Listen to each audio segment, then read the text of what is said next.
Dimanche 2 juin 2024 s'est achevée la visite d'amitié et de travail du président gabonais de la transition, le général Brice Clotaire Oligui Nguema, en France.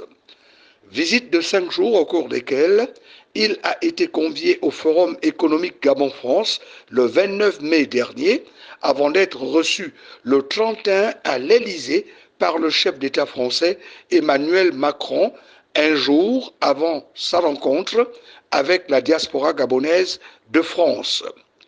Que de souvenirs peut-on dire au vu de ce que cette visite a produit?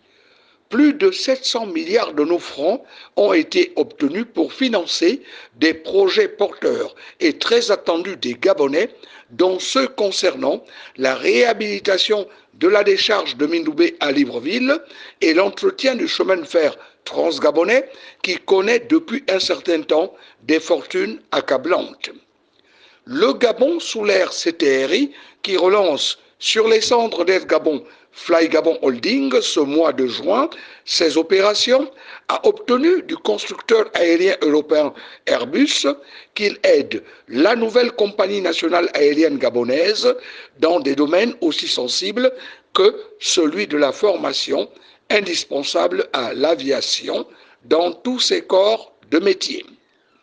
Au plan politique, il est à noter que l'entretien qu'a eu à l'Élysée Brice Clotaire Oligui Nguema avec Emmanuel Macron a été fort apprécié par le chef d'État gabonais qui, en dehors d'avoir reçu la promesse de l'Hexagone d'aider le Gabon à réussir la transition et à donc aller vers la normalité, a saisi l'occasion pour évoquer avec son interlocuteur la nouvelle vision des autorités gabonaises